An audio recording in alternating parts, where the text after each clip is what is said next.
Hey guys, welcome back to Magic TV. My name's Craig. It is 12 o'clock on a Sunday, which means it's time for a Q&A. Now, this is where I take all the questions that you've asked over the course of the week and I try to answer them to the best of my ability. Now, first of all, I want to say thank you very much for everybody that's watched anything on Magic TV this week. We've just hit 18,000 subscribers, and you know, a couple of years ago when we had no subscribers, if you had told me that would have happened, I wouldn't have believed you. So thanks for everybody that subscribed, thanks for everybody that watches the content. Magic TV would not even be a thing if it wasn't for you guys. Now, don't forget that on a Q&A, you get my raw, unfiltered opinions. I haven't read these questions yet. They are sitting there, and I am just about to read them now. So if there's something that comes up that I think would work as a longer video, I will get around to that. I promise you. That is something that I will do. One other thing is you want to get the questions in ideally by sort of Wednesday at the very, very latest. Normally I film these on a Tuesday or a Wednesday. It's Wednesday at 5 o'clock today. So if you want to guarantee to get your question answered, make sure you do it by Tuesday or Wednesday. If I haven't answered your question, I apologize. I'm very sorry. I will get to it next week. Just leave it in the comments to this video. With that being said, there's quite a few questions. If you heard a loud bang, my staff are just leaving the office. I've been left here on my own. That's the way it is, but we're going to get straight onto it with this week's Q&A. Okay, so the first question is from Adrian Suter, who says, "Hi Craig, last weekend my teenage daughter has become the second best female Speedcuber in Switzerland. Man, that's amazing. Congratulations, that's really good. I thought we could perform something together. I wonder if you know any tricks or have any ideas for a magician Speedcuber double act." Not really. I haven't actually thought through anything like that before. I mean, the thing that comes to mind when you do anything like that is have that whole, you know, kind of disjointed double act thing. Dave Allen in the UK does that very, very well with Jake Allen, his son. Where you kind of have that whole dynamic of I'm better than you, you're better than me sort of thing. That's probably the best way that I would go around it. Like, if you're putting together this show and it's a two-person show, you know, you could start off by saying that your daughter's one of the best Speedcubers in Switzerland, getting somebody to mix up a cube, giving it to her, getting her to solve it super quickly, and then say, of course, as a magician, I can solve it faster than that, and you proceed to solve it faster, and then you have some sort of competition where you're solving the cubes and she wins, maybe through magical methods, I don't know. There's probably something there. In fact, there's definitely something there. I tend not to do a double act with Ryland. It's not something I've wanted to do. I've wanted him to kind of find his own way and his own path when it comes to his show. But, you know, when we first started having Ryland perform, we did discuss various different things that we could do in a double act. Never really discussed anything with cubes, but yeah, I mean, that's the way that I go down it. Like, she's got obviously skills at solving a cube very quickly. You know, could you have some sort of magical competition where you're solving it? The problem is you really want her to win. And the problem with having a sort of a magical competition is, you know, if the magician can solve it immediately, then obviously the magician's going to win. You know, no matter how fast the Speedcuber is. So maybe there's some sort of wrinkle that you try and cheat to win, but it backfires on you or something. That's kind of the route that I'd go down. But either way, whatever you end up doing, congratulations, that's a massive achievement. Okay, so the next question is from Andy Putt, who says, "Hi Craig, do you have any inside information about magic companies and their Black Friday sale, and can you tell us about it?" I don't really have much inside information, although the Vanishing Ink has put some stuff up online. Let me see if I can find it. The two best are normally Vanishing Ink and Penguin. Honestly, Penguin kill Vanishing Ink generally, but Vanishing Ink normally does some good stuff. Vanishing Ink I'm sure they've released some sort of schedule. I'm sure Vanishing Ink are bringing out 4 new products. I'm pretty sure I read somewhere that Vanishing Ink are bringing out 4 new products over the Black Friday weekend, and they're discounting thousands and thousands and thousands of items off their website. and they're doing like a buy 3 get 1 free on Vanishing Ink products. I'm not 100% sure, but I think that's what they're doing. Penguin are going really big this year. I think they're releasing 10 new tricks, and I don't know what the tricks are. I have heard that possibly one of them might be a trick that I've created, but don't hold me to that. I don't know. But I believe that they've created 10 new tricks. And they've got that thing where if you spend over a certain amount, we're going to give this much free product. Spend over a certain amount, you're going to get this much free product. And they have different tiers. If you've ever looked at the Penguin, sort of the Penguin Black Friday deals before, that's what they tend to do. And if you spend $1,000, you get the most insane amount of magic free. And last year it was incredible magic. Like Keymaster had just come out a few years before, and they were giving away Keymaster if you spent over a certain amount, Chop if you spent over a certain amount. So their Black Friday deal was great. Now I do know that by the time you watch this, all of this should have been announced, because I have seen that on Friday, so 2 days ago as you're watching this, but 2 days time for me, there's going to be a live stream on their YouTube channel where they talk about all of the new releases, which is amazing. So you want to look out for that. All the new releases and all about how the Black Friday deal starts. Now, outside of that, I believe that there's something that's gone up on the Magic Cafe. Let me just check. I'm sure I haven't been on the cafe a lot recently because I've been very, very busy. But I believe that there was something about Black Friday. Let me check. I am looking, and I see nothing. It's probably the sort of thing that they would have moved. I'm pretty sure that they did. They had something go up on. I'm pretty sure they had something go up on the Magic Cafe, but I don't see. Oh, here are Black Friday deals 2023. There we go. Yeah, they've said here, Vanishing Ink, 99 cents downloads, 5 new products and huge discounts starting November the 15th. Cobra Magic, some pretty big discounts on Cobra Magic. And Christopher Rawlins is offering free worldwide shipping on all orders through his store. And he's got something new coming along soon. The Big Blind Media Black Friday sale is kicking off. 6 best-selling downloads for 99 pence each. You can't buy them anywhere else, and they're massively reduced. £40 worth of downloads for £5.49, and that's John Bannon's Bandwidth, Liam Montier's Aces Amungo, Jack Tighe's Homicide, Cameron Francis's Straight Time Triumph, the Pepito Change by Biz, and Impromptu Missing Link by Stephen Tucker. And there's also a ton of products with discounts of up to 90%. And if you spend £30, you can pick a free download, and spend £50, you can pick another free download. Wow, that's great.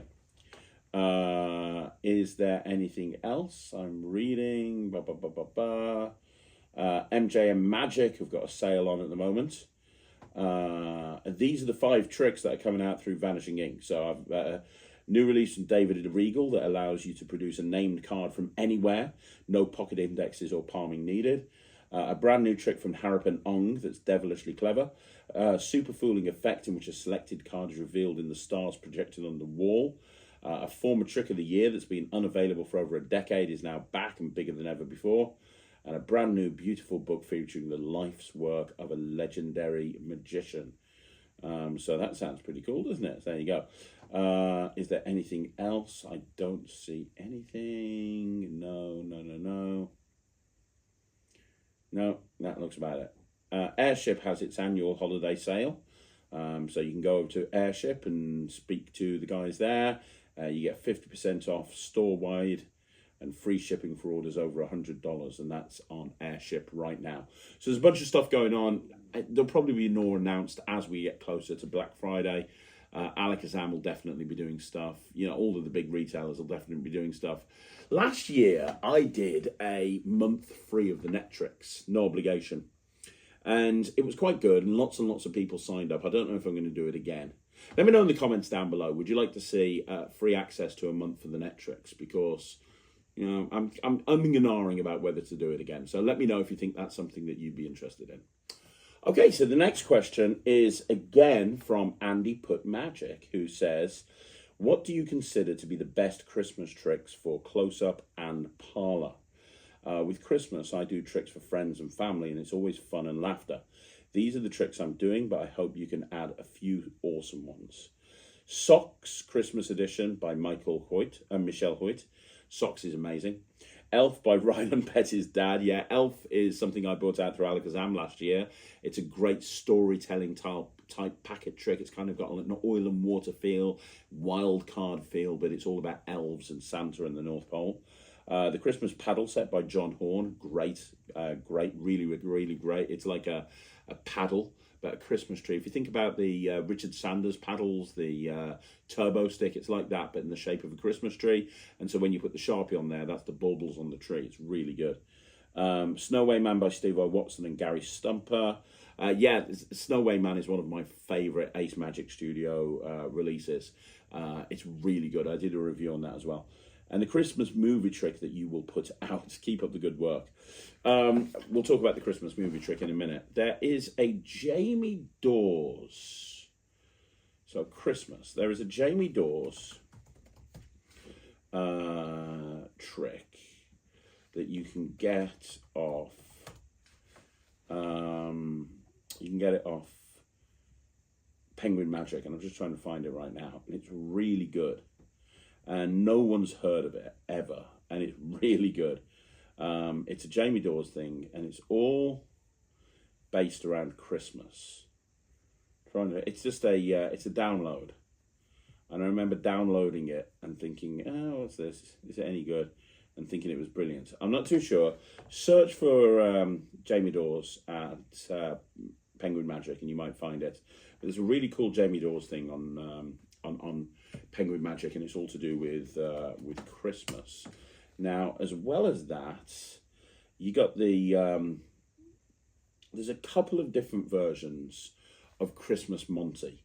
There's the one that I reviewed with Ryland a couple of years ago, which is kind of based on Colour Monty, but it's all to do with a classic movie, and there's a production of a shotgun on one of the cards at the end. I found it very confusing, of course I'd never seen the film. There's another one as well called Christmas Card Monty. The magician shows two jumbo-sized cards, one Rudolph and the other Santa, and it's kind of like a kid's trick. There's obviously Christmas playing cards, which penguins sell. There is... That's terrible, you don't want that. That's terrible, you don't want that. Yeah, so the Christmas Monty is by Christopher Dearman, and we reviewed it, and a lot of people said they loved it. Me and Ryan were a little bit confused about it, to be perfectly honest. Because we'd not seen the film, but apparently a lot of people think it's really good. You've obviously got the Socks Christmas Edition, which you obviously mentioned. You've got the Christmas Bandana by Lee Alex. So Lee Alex has brought out a Christmas bandana, like a devil's hank, but all Christmas themed. If you do kind of more stage shows, that's probably going to be quite good as well. There's a bunch of Christmas tricks on the Netrix as well. That's worth looking at. If you've got Elf, look up the Naughty and Nice routine that I put on Elf as a bonus routine.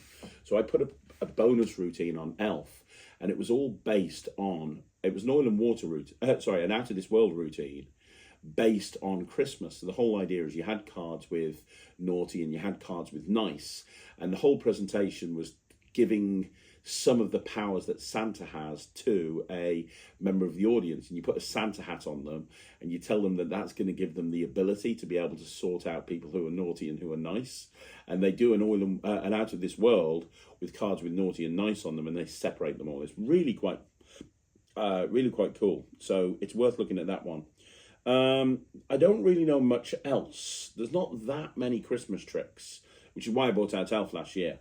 But I'm going to do another video on this at some point. But the Christmas movie trick that you mentioned is basically, that's film, that's edited. I'm going to be doing a live launch on this probably Tuesday at Alakazam in the evening. Because we want it out now so that people can get it for Christmas. Now, if you liked Monsters, if you haven't seen Monsters, I did a kind of like a review show special, a mat test on Monsters a little while ago. It was my trick I brought out just before Halloween. and it's been so well received. Everybody has raved about Monsters. When I was at the London Magic Convention with the dealer stand, it was my best-selling trick, just like everybody wanted a copy of it, because there's a lot of principles built in. Now, Christmas cards, which is, as I say, the Christmas release, is Monsters, but based around Christmas films. So you get 16 cards that all have iconic Christmas films on them, some of the best Christmas films of all time. And these cards are marked and cribbed in a very special way. If you know Monsters, you'll know how they're marked and they're cribbed. They're also able to be stacked, but with no memory work. You can tell people exactly what they're thinking of, and it's got the binary system built into it as well. There's a ton of stuff. Now, on Monsters, I put 14 routines. On the Christmas cards project, I refilmed the original 14 routines and filmed another 9 as well. So there's like something like over 20 routines. I think it's like 23, 24 routines, all with these cards. And talking about Christmas movies is a great hook, because when you start talking about, hey, do you like watching movies at Christmas? If you've got a favourite Christmas film, everybody's got an opinion on that. And, you know, I made sure that Die Hard was in there, because obviously Die Hard is a Christmas film. So we got all the live performances for that a couple of days ago. I was going around Birmingham performing this, and I got people freaking out. That's one thing I'm doing now. I'm insisting with all of my Alakazam products that I get multiple live performances. I think we had probably about 8, maybe 9 live performances. So you're going to see a lot of those on the trailer. You'll see a lot of those in the project if you buy it as well. But that's the only project I've seen that's Christmas themed. A lot of the tricks that come out, they're tricks. Well, that's actually a project based around, I think, like a big important part of Christmas, which is watching the Christmas films. So yeah, that's getting launched next Tuesday. So you're watching this on Sunday. So 2 days time, check out the socials, check out the Alakazam socials, and you'll be able to see it. So hopefully that answers your questions. So the next question is from Da Silva Magic, who says, "Hi Craig, apart from the invisible deck, what else can be used as an out when things go wrong with a card trick?" Okay, so what else can you do when things go wrong with a card trick? Now, I'm going to assume that you're talking about if a card trick completely fails, if you haven't been able to find the card, you've lost the card.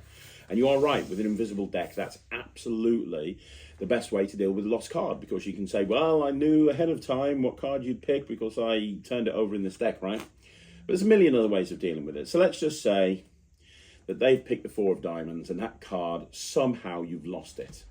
And you know you've lost it, you will be aware that you've lost that card very, very quickly. And a lot of the time, when you've lost the card and something's gone wrong, a lot of the time you're going to be in a situation where you're going to go, well, you know, the audience might think that you're joking and you haven't really lost the card. You have. Your mind's racing at 1,000,000 miles an hour. Now, the first thing that I would say, something very, very important, is to make sure that you think this stuff through ahead of time. And what I mean by that is you don't want to, what am I talking about? What you don't want to do is you don't want to, people who are stressed make bad decisions. That's what I'm trying to say. People who are stressed make bad decisions. So if you put yourself into a situation where you haven't thought this through, and then something happens and you go, well, I don't know what to do here, you're probably going to make the wrong decision. The way to make the right decision is to think it through ahead of time. So think about every card trick you do, think about how the trick can go wrong, and then think about what you can do in order to fix that problem. But regardless, let's just say, like I say, so let's just say it's the 8 of clubs and the 8 of clubs is lost in the deck. The first thing that you can do to deal with it is to just go, you know what, I really thought that really thought I got your card. I'm really sorry. What was the name of your card? The 8 of clubs? Are you sure it's the 8 of clubs? I don't even have an 8 of clubs in this deck. Are you positive? 100% sure you got the 8 of clubs, yeah? Because honestly, I put one card in my pocket from the very beginning up here, from the very, very beginning, and that there is the 8 of clubs. So the first way of dealing it is to do that, which is the card's lost in the deck. You ask them what the name of the card is. They tell you it's the 8 of clubs. You're going through the deck and you're kind of spreading it towards yourself. Now, you could cull the card, but I just cut the deck. I just go, the 8 of clubs, are you sure? Now I've spied the 8 of clubs. As soon as I see it, I cut at that point, but I don't openly cut the deck. I go, what, the 8 of clubs? Are you sure you picked the 8 of clubs? Because frankly, there's no 8 of clubs in this deck. Now I've brought it to the top, so it's done under the gesture. So it's kind of like 8 of clubs. Are you sure? Because frankly, there's no 8 of clubs in this deck. Are you sure you picked an 8 of clubs? Now you palm the top card of the deck off, right? So now you could do a one-handed palm. There you go. So you can do a one-handed top palm. That's normally quite a good one to do, you know, a one-handed top palm, as you say, hold your hand out. Or you can use 2 hands. It's totally up to you, but you palm the card. And you say, no, I'm really surprised you picked the 8 of clubs because there's no 8 of clubs in the deck. I put one card in my pocket from the very beginning, and now you're just going to pull that palmed card out your pocket and show the 8 of clubs. That's a really great way to do it, and they're going to think that was the trick all along, right? Now, if you don't palm or you don't like palming, you can have a double backer in your pocket from the beginning. I haven't got a double backer, but let's assume the 6 of diamonds is a double backer, and you can have it there for this eventuality. So you go, what was the card again? The 8 of clubs? Well, you know, are you sure? Because frankly, I don't have an 8 of clubs here. I took it out of the deck. No, seriously, I really did. Now you've got the 8 of clubs on top. I get a break underneath it, and I reach up and I take out the double backer. And I say, no, seriously, this card's been in my pocket the whole time, and this is the 8 of clubs. And you do a double turnover, and because it's a double backer, they'll see a back here, so you can then just pop that on the table, and it doesn't look like you've done anything. So having a double backer in your pocket from the very beginning is a great way to deal with any problem like that. Now, it doesn't have to just be going into your pocket. It could be absolutely anywhere.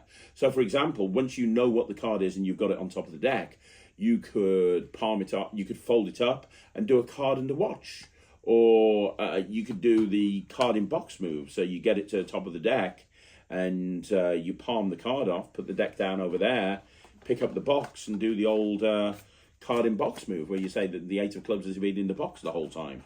And if you don't palm, like I say, you could just steal it from underneath the box. So you could just say, what was the card again? The 8 of clubs. Are you sure? You're positive you picked the 8 of clubs? Because frankly, I left one card in the box from the very beginning, and that's the 8 of clubs. You couldn't have picked it. You must have been mistaken. That's another way of dealing with it. You could control it, and then you could control it and then just reverse it with a brow reversal. So again, same thing. So the 8 of clubs is lost in the deck, and you go, what was the card? The 8 of clubs? Are you sure? You're positive? I must have messed this up. I'm so sorry. Let me try again. I'll cut. Let me see. The king. It wasn't the king of hearts. No. The jack of spades. It wasn't the jack of spades. No. I tell you what. I'll make it turn over in the pack. Watch. If I just do this, look, one card has turned over in the middle of the deck. What was the card again? The 8 of clubs. Oh, this one. So you could kind of do that sort of thing as well if you wanted to. The other thing that you could do is you could control it and then force it on the spectator again. So you could say, look, I'm really sorry, the trick's gone wrong. I have no idea what happened. I really thought I was going to be able to do it. Can I try again? Would that be okay? What was the card? It was the 8 of clubs. I don't even know what went wrong. I'm so sorry about that. Look, I tell you what, we'll do a different one. We'll do a different trick. Can you grab a different card? And now you just do a classic force. Can you grab a different card and they get the 8 of clubs? Or if you don't do a classic force, you can do, you know, a slip force or a riffle force or whatever. But you force that 8 of clubs on people. And then you could force it again and again. And you go, what, the 8 of clubs? Isn't that the card that you picked before? I don't know what happened there. I'm really sorry. Look, I tell you what, I'll just do it like this. I'll just cut cards on the table. Just say stop. There, are you sure? Can you look at that card? Remember not the 8 of, it's not the 8 of clubs again. This is ridiculous. And you can keep forcing the 8 of clubs, and they're going to think that that's part of the joke. And here's the thing, and this is probably the most important thing I can tell you. The audience is never aware where you're going with the trick. You know, that's our biggest secret. Our biggest secret is we can go in a different direction. The amount of times I've got into one trick, something's gone wrong, and I've sieged into a different trick, which is very easy to do because the audience doesn't know what's happening. So you've lost the card. They don't realize that that's a problem. They don't realize that you have actually lost the card. So it kind of allows you to go into a different direction, if that makes sense. Michael Close calls this jazzing with the deck. You know, like kind of jazzing, making it up as you go. And it really is one of the most important skills that you can learn. Okay, so the next question is from Archie Cox 7921, who says, hi, Craig. Really enjoying your recent projects like Cube 52 and Monsters, and I have many more on my wish list. I'm trying to combine magic with my other hobby, which is Taekwondo. Sorry, can't speak. Are there any other good tricks that would work well with martial arts theme? You know, here's the thing. The thing about martial arts is, and I know nothing about martial arts, but I've seen Karate Kid and Cobra Kai. But the thing about martial arts is it's all about being zen and mind over matter and stuff like that. So I don't know really of many karate based tricks, but I do know that what you could do is you could use karate as a theme and the training that you have to go to be able to put your mind into such a state where things are possible. That might be one approach to it. The other approach to it is obviously, you've got stuff like Karate Coin. You've got stuff like that thing that Roddy McGee brought out with the pen cap, where you stab the pen through the pen cap. Kung Fu Cap, I think it's called. You've got all of that sort of stuff. But also, you could, if you do a glass baking routine where you get them to hold a bottle or a glass and the glass breaks, that could be attributed to karate. Like, hey, I've been training my mind and body to such a point that I can do an invisible punch. Let me show you what I mean. Hold that bottle, and have it smash. The same could be true with anything where something moves. So, for example, something like Magnet Zero or Magnet O by Hansen Chen, you could very easily incorporate that into such a routine where the coin is sitting on top of the cap and you make a gesture and the coin falls off. Anything like that would work within the theme that you're kind of working towards. Outside of that, you could maybe incorporate the karate theme into some card routines. You've got that old trick that beginners do. I see a lot of beginners do it where they get someone to hold onto a small packet of cards and they slap them down and the person's left holding one card, which is their card, which is a very old principle. Maybe you could apply that and make that more of a thing and make it more of a bigger deal. And you could do that with a karate chop or something, I'm not too sure. And then when you go on stage, there's a lot more stuff that you can do on stage, because then you've got card swords and various different swords and so on and so forth.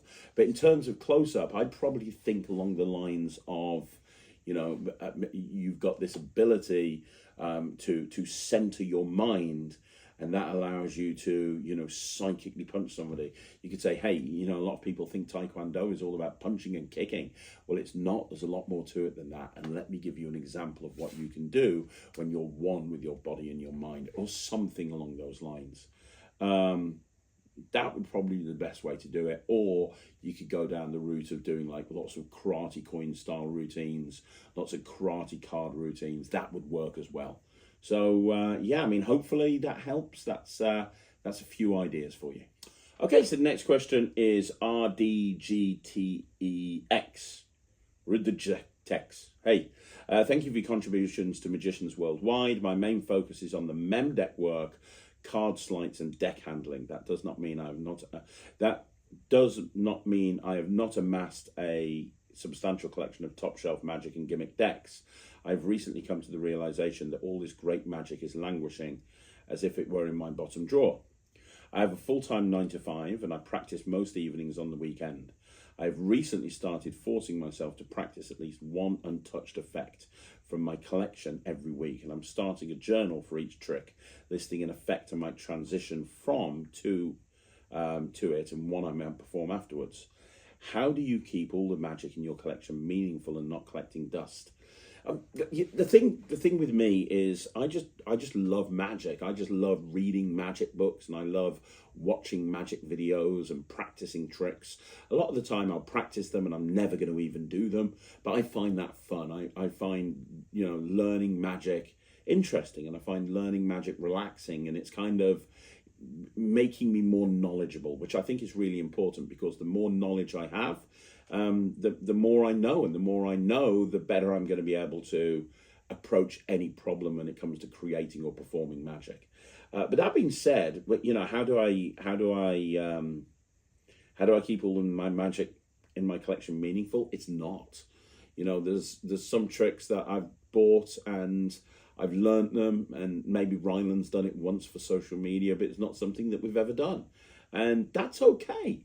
I think that I see a lot of magicians burning out, and I see a lot of magicians that have left magic. I met somebody, I was filming a project for Alakazam yesterday, and I was running around Birmingham city centre and the custard factory in Birmingham with Nemid Phoenix, and we were getting live performances of various different routines. which was fun.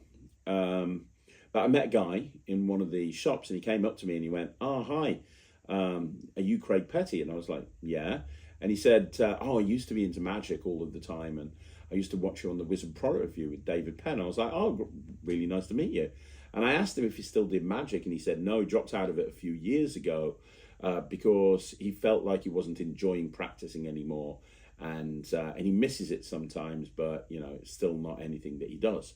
And I just felt kind of a bit sad about that there's somebody who's enjoyed magic to the point that they've kind of watched me and Dave Penn on YouTube, and now they've gone away from magic and they're not doing it anymore. And I just kind of felt a little bit sad about it, to be perfectly honest. And I think that one of the reasons for that, and I spoke to him about this, I think one of the reasons for that is because he was forcing himself to practice, and it wasn't fun for him anymore. And the second something stops being fun, people are going to stop doing it unless you get money from it, right? So, you might be a pro, and I've seen enough pros that are just literally going through the motions and are only doing it for the cash. But you might, I've seen a lot of people that stop having fun and then they leave magic, and that's something that can happen. And how do you stop having fun? It's by forcing yourself to do anything. You use those words. I have recently started forcing myself to practice at least one untouched effect. I understand why you're forcing yourself to do that. You're forcing yourself to do that because you've bought all this magic that's in a bottom drawer and you've not performed it yet. And you were impulsed into buying it when you saw the trailer, or you were in the convention and somebody demmed it to you and you decided there and then that you had to buy it. And I totally get that. We've all done that. Every magician has done that at one point or another. But forcing yourself into learning that magic is not the key. You have to do it. I've got tricks that I've bought that I've never looked at. And I don't regret it. They're there. One day I might look at them, one day I'm not. But I have to be in the right mood. If I'm not in the right mood, it's just going to frustrate me, and I'm just going to end up getting really, really frustrated. The way to deal with that is to, do stuff that you find enjoyable. So 3 or 4 nights ago, I was meant to be learning some tricks for a review show that I had to film, and I just didn't learn the tricks.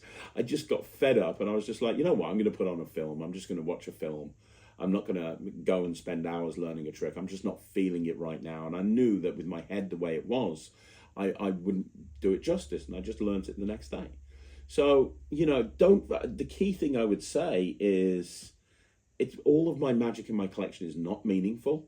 Some of it has gathered dust, but I'm okay with that, because for me, it's more important that I love magic than it is to make sure that every trick that I've bought is constantly getting worked in or constantly getting learned.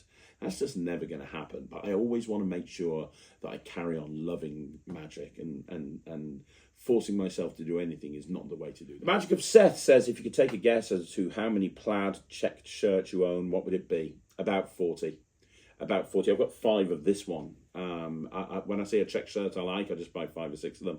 I'm just the most unfashionable person in the world. When I'm performing, I've got suits and so on and so forth. Many suits.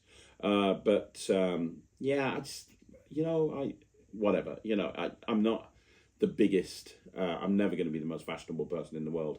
I like just being in a situation where I can just get changed, throw on something, and go out, and I don't have to worry too much about it. It's just, I'm not saying it's the right way to do it, but it's the way that I do it. So probably about 40, if not more, checkered shirts, plaid shirts.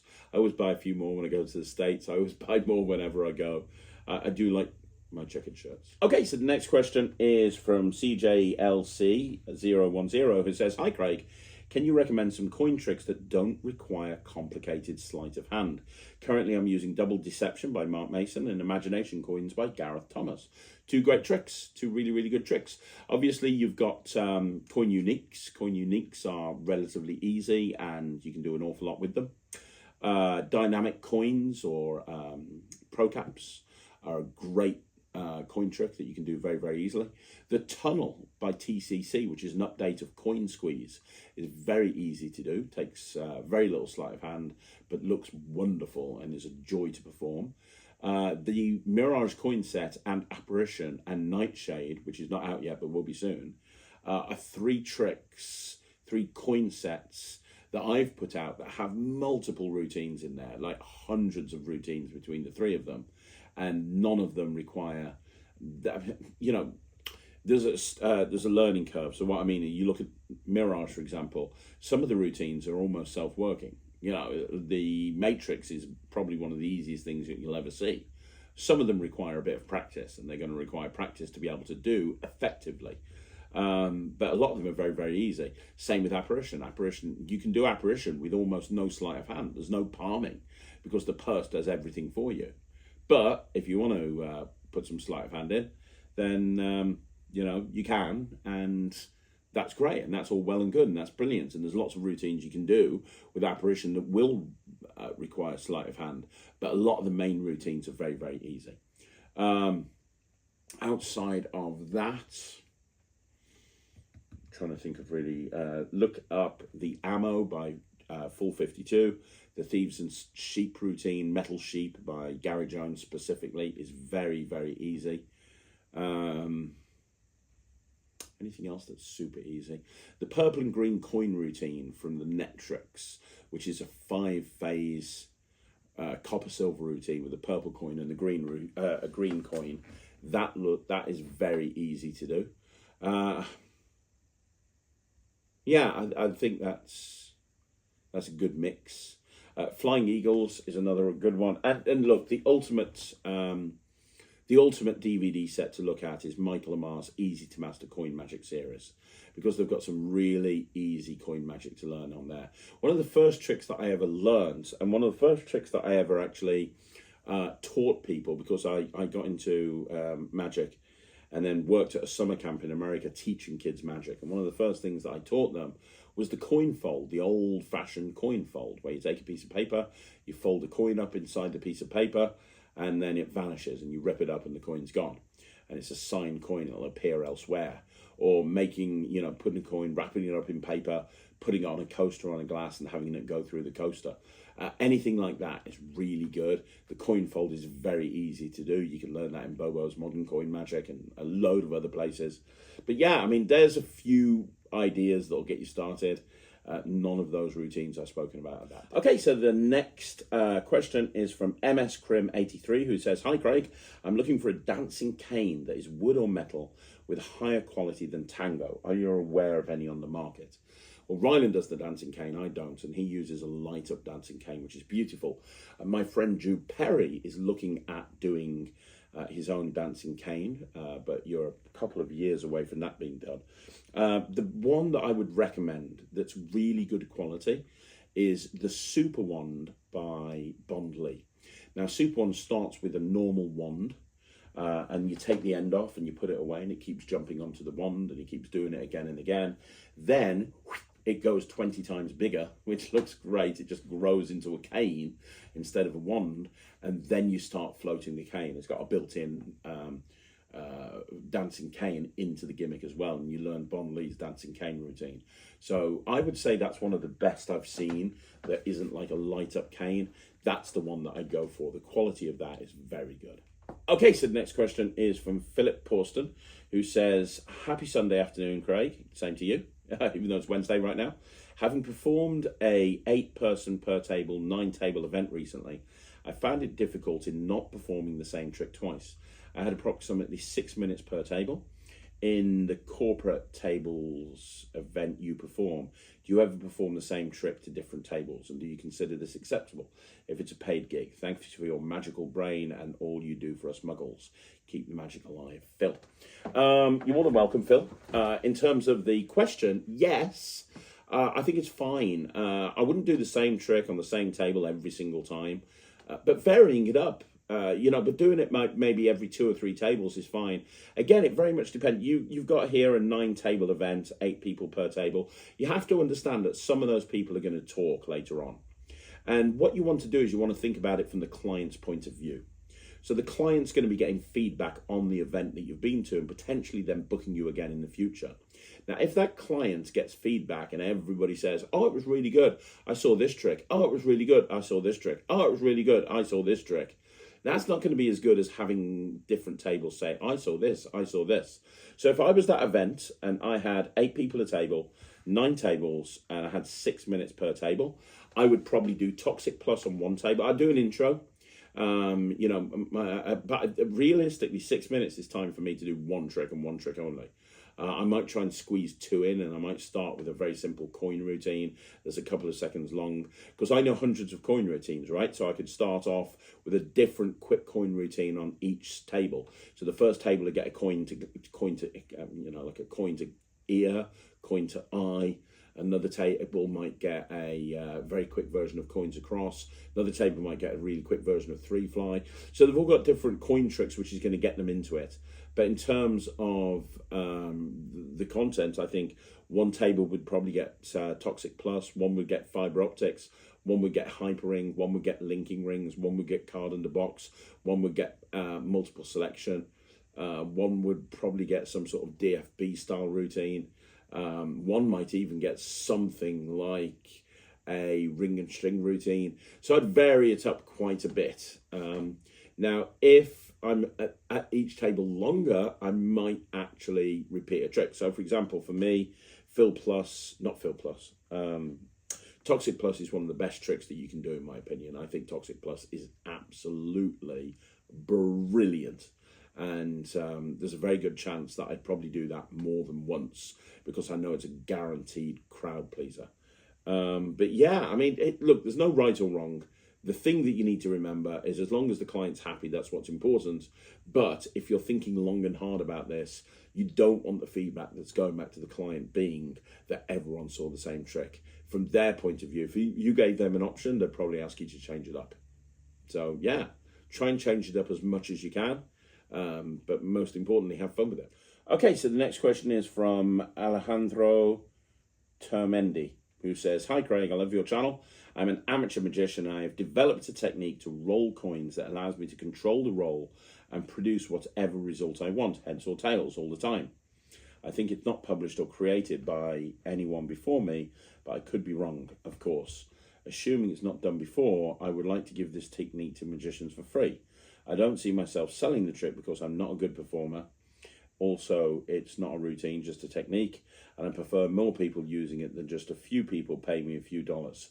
Do you have any advice on how and where I could share this technique so that no muggles will find it, or maybe you could help me in a more direct way, like sharing it somewhere? Excuse me if I wrote something wrong. I'm from Spain and English is not my mother tongue." Another question. Wow, okay. Let's get to the other question in a bit. So, I mean, you're talking rolling. That makes me think of a coin roll. But if you're talking flipping, because you're talking about controlling the outcome, there's a few techniques for controlling the outcome of a coin flip.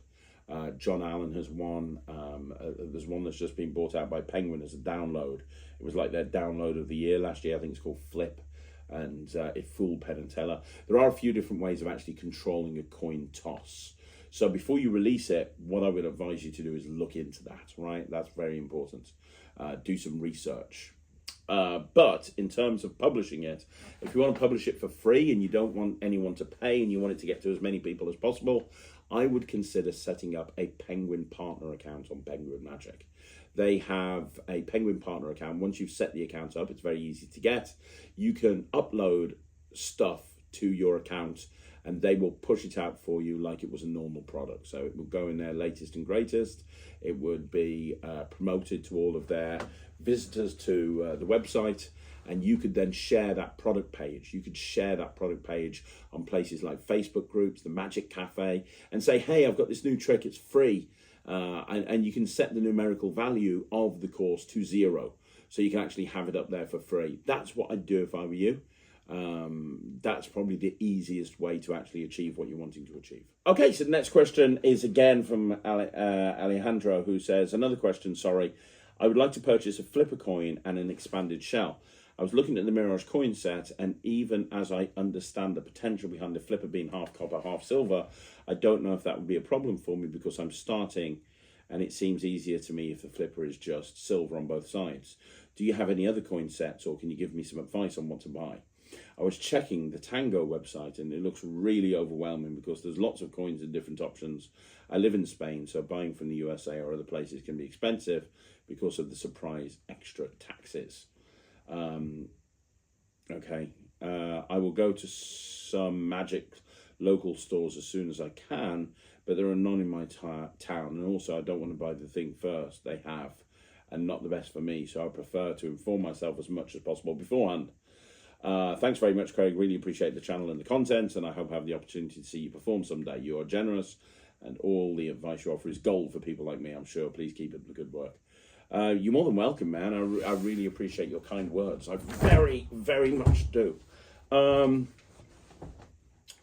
In terms of flippers, so yeah, the flipper coin that comes with Mirage is a copper silver flipper, so it works as a copper silver coin and a flipper, and it has some really cool qualities that you couldn't get from any other type of flipper.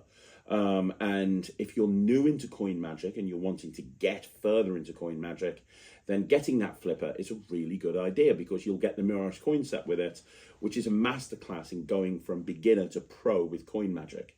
There's some routines that are self-working or as close to self-working as you can get, whilst there's others that are more technically demanding. So by doing that and going for the Mirage set, you're getting access to all of that tutorial. If you're wanting a flipper coin, I would go to Mark Mason if you're wanting a nice intro set to the flipper coin, because they do the JB Magic Pro coin line, and it comes with a ton of routines. So you get a load of routines on there, and they're all made by hand, and they're all really good. And they also have the next generation flipper in Morgans and half dollars and all of that fun stuff, which is just really, really good. So I would consider maybe going for a JB TV, a JB Magic. Just go on to jbtv.co.uk or jbtv.com. And what you can do is you can see all the different flippers on there. Read the write-ups, because a lot of them come with multiple routines. And what you want to do is you want to look for one that's got lots and lots of routines, because that's going to also help you get into coin magic, if that makes sense. So yeah, that is my advice on that. So that's what I do. JB Magic is a good one. There's no point getting them from anywhere else, because you're probably not going to get a tutorial.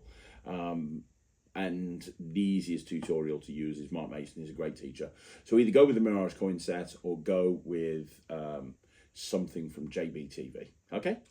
Okay, so the next question is from the real Donald Trump, who says, "Hi Craig, is it true that a Jack test series is on the horizon?" No, never going to happen. Not in a million years. Jack wouldn't want it to happen. I think he'd quit before I got him to do a Jack test. Jack wouldn't want it to happen. So no, he likes being a spectator. He would never want to be the center of attention. So no, as amazing as Jack is, and he is amazing, we're not going to get a Jack test. Okay, so the next question is from Chris Ash, who says, "Hi Craig, hope you're well and Ryland had a great birthday." Thank you, Chris. Yes, definitely. Do you have any advice on developing presentation and patter? I'm doing a longer video on this, Chris, a much longer video where I'm going to be going into things with a fine-tooth comb. So I'm not going to get too much into it now. What I will tell you is a couple of good books. Couple of good books that I can recommend are Scripting Magic by Pete McCabe. That's great. And also Stage by Stage by John Graham. Now, both of those books are available through Vanishing Ink. They're Vanishing Ink books, I believe. I don't know if Scripting Magic is, but they're both available from Vanishing Ink. They're great books. They're probably the two best books, in my opinion, when it comes to learning about scripting magic and presentation and patter and so on and so forth. So that will get you started. Those gentlemen are way more experienced at doing that sort of thing than I am. But having said that, I am doing a video on this subject very soon, so look out for it. Okay, we've got another question from Alejandro, who says, "Could you talk about the different Mem Decks? I learned the Redford stack, but I had lots of doubts about which one to choose. Also, I know being from Spain, not learning the moniker is a crime, but the Redford stack looks so versatile and cool. I also know you do, I know you use the moniker, but if you were going to learn a Mem Deck today, would you choose the moniker again?" I would probably, if I could reset my memory and learn another Mem Deck, I would probably learn the shadow stack. Oh, excuse me. I'd probably learn the shadow stack by Tom Crosby. Now, the shadow stack by Tom Crosby is really, really good. He published it on a DVD that I co-hosted through World Magic Shop many, many years ago called Recall. You can't get Recall anymore, but the shadow stack, if you contact Tom, he's got PDFs and he's got tutorial links and things like that. He can definitely hook you up. The shadow stack is amazing. What makes it so good is it's got a lot of features built into it specifically for magicians. So it's not just a case of learning 52 cards. It's a case of you learn this stack, but you've got lots of different things built into it. So you've got lots of tricks built into this stack automatically. Like He Who Spelt It Dealt It by Dave Williamson is just built into that. It's got a story deck just built into the deck. There's loads of stuff, loads of cards that are most likely to hit in very advantageous positions, and there's simple edge markings that he's gone through as well. It's great. I would highly recommend the shadow stack. It's probably the best stack for magicians in my opinion, but I would not change from doing the mnemonica because I love mnemonica, I really do. Well, having said that, I don't do any mnemonica specific tricks, so maybe it's not mnemonica that I love, but it's really the fact that I love Mem Decks. Yeah, I'm just trying to think if there's anything else. No, that's it. I don't know the Redford stack, unfortunately. It's not one that I'm aware of. I've got the books, but I didn't learn the trick. And I've heard it's a very good trick, but I haven't learned it, I'm afraid, so I can't give you any information beyond that. But if I was going to learn a new stack again from scratch, it would be the shadow stack. Okay, so the next question is the Magic of Seth, who says, I've just launched my website and I have absolutely no idea what I'm doing. What would you say are the essentials for a magician to include on their site? Thanks as always. I've got a ton of information on the silver level of the Netrix to do with business and to do with websites and web design and so on and so forth. The thing that I will tell you is the biggest mistakes that magicians make on their website is they put lots and lots of text and lots of pictures about themselves, which you never want to do. People don't want to see pictures of you. Maybe one picture, but really the whole point of a website is to sell you to the person looking at the website. You have to figure out what they want and show them that what they want is what you have. So you want to have lots of people reacting. Think about what your target audience is. Think about what your customer avatar is, the ideal person for you as a customer. And then what you need to do is you need to make sure that website is set up to speak to that person. So if you think that the most people that would potentially go on your website are people that want to book you for a wedding, then you better make sure that you got lots of photos of you performing to brides and grooms at weddings and that they're absolutely freaking out, because that is the type of person that you want to impress. And you want to be able to say to them, look at all these pictures of me performing for people at weddings. If you book me, that's exactly the reaction that you're going to get as well. Have lots of really great reaction shots of people losing their mind. I tell people that they should have 10 reaction shots to one shot of themselves posing in some sort of magic pose. The second thing is you want to make sure that you've got a call to action clear on every single page. That will involve you figuring out what your call to action is. What is it? Is it to ring you? Is it to find out more information? Do you want them to fill in a contact form? What do you want them to do? Figure that out and plaster that everywhere. So if you look at my website, I want them to fill in an inquiry form so I can then contact them. So everything on every website pushes them to fill in this inquiry form. That's my whole purpose of my website. So there's that. So I'm trying to think of other stuff. Yeah, so when you go onto a website and the first thing that you see, that's called above the fold. When you scroll down, anything that you see after you've scrolled down is below the fold. The thing above the fold, that's prime real estate. 85% of people click off a website in the first 5 seconds because it's not what they're looking for. That first thing needs to grab their attention and absolutely convince them that they are in the right place for whatever it is that they're looking for from you. So really think through what you put in that prime real estate position. And when you're putting a website together, If you're a one-man band, stop talking like a company. Now, you look at my website and we talk like a company because we are a company. That's our biggest strength, but that's also our biggest weakness. A lot of people are looking to make a connection with one particular entertainer. Well, they want to book that one entertainer. They don't want to book a company because they don't know who they're going to get from a company. So use that to your advantage. Let people know who you are and what you do. Share yourself to them, right? That makes sense. Just make sure that your website isn't, so here at blah, blah, blah, blah, blah. It's more a case of, hey, my name's John and I'm, that sort of thing. Yeah, I mean, that's, and then focus on SEO, search engine optimization. If the website's not being found on the internet or on search engines, what's the point in having a website? Because nobody will see it, nobody will use it, nobody will land on it. You want to make sure that people find that website. Make sure there's loads of links going through to the website. Make sure that you're pushing it out there. Have a blog page, write the blog page, update the blog page regularly. All of this stuff is very important. Yeah, so there's probably a million other things that I could talk about, but that'll get you started. Oh, and have a show reel. If a picture is worth 1,000 words, a show reel's worth 1,000,000. If you think about this, if you've got somebody looking around and they look at your website and somebody else's website, and that person's website is very similar to yours, but it has like a video that shows them performing and casts them in a really good light, why would somebody want to inquire or book you if somebody else is showing them the type of magic they're going to see? So don't be afraid to, don't be afraid to put yourself out there, get a show reel, put the show reel on the website, get it above the fold, and then you're going to be quids in. And the final question is from Andy Putt, who says, hi Craig. Hi Andy. Are you and Ryland open to collaborations on tricks and projects? How do I contact you? Yes, absolutely. Totally up for collaboration. More than happy to chat to you.